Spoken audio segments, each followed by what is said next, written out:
crafting. I have a simple, awesome craft for you that my grandmother showed me in the 70s. All you need are recycled books, catalogs, anything with a soft spine, and I'll show you how it goes. Here we go. Sometimes I make them round and sometimes I make them flat so that you can put them against a wall or put them against something. So here's two basic simple folds, and we're gonna start right here. I have a book that I ripped the outside spine off. It has good pages. We're gonna do one fold. So you're gonna fold in a triangle all the way over to the spine. Then you're going to fold up and create a nice little pyramid effect here. Okay, make sure your creases are very crisp. I use my fingernail to make that crispness, okay? Flip this one over. You're on your way. Page number 2. Fold it in. Use your fingernail. Fold this side up.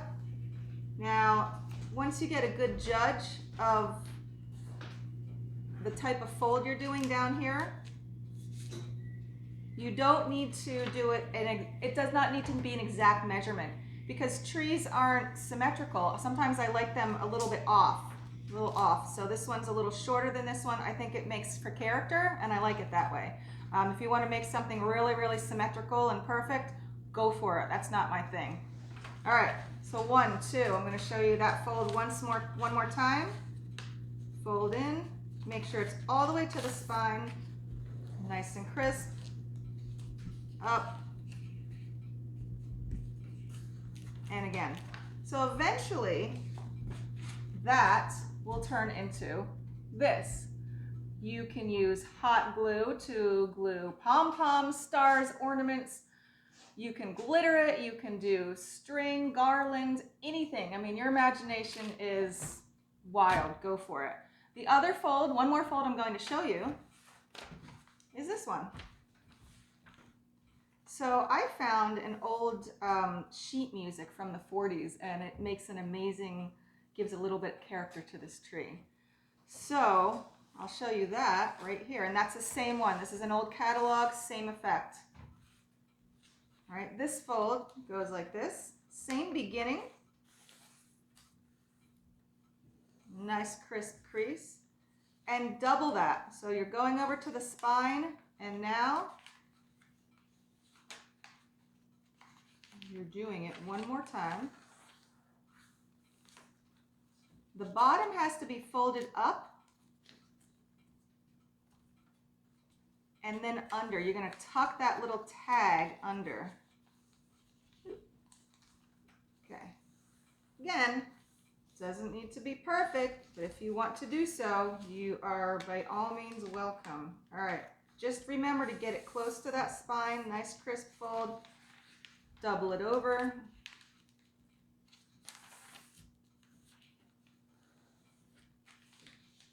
Little tabby comes up, make a nice crease, and fold that under.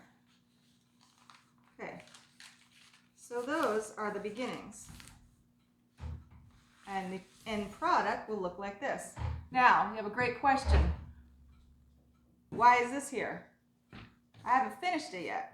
When I finish it, this product will come around, or the last pages will come around, and eventually I will either glue them together or simply staple them, whatever your mind comes up with. You can also put them against a wall just like that.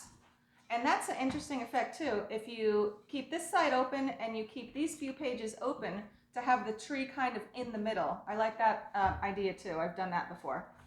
So, 2 basic folds, so many ideas. Here's the 2 basic ones, and again, this is your first fold I showed you. One more question you might have. Do you use the whole book? You can. It gets a little bulky. It depends on the paperweight, and it depends on the size and the shape of the book. There's so many different things, so many different paperweights. So I can't really give you any advice there. Just play with it and see what works. So I started this book. This was a 322-page, I believe it was Rachel Ray book. Sorry, Rachel. Anyway, The spine was really bad. I got it out of our local recycle bin, so I saved a book from being shredded. Anyway, if you start this and you realize that it's really bulky, just take the book and rip it in half. So this is about half of that book. Here's part of it, here's a quarter of it, and then another quarter is another tree, and here's the last half. I'm going to see if I can make this into a whole tree and see how bulky it is.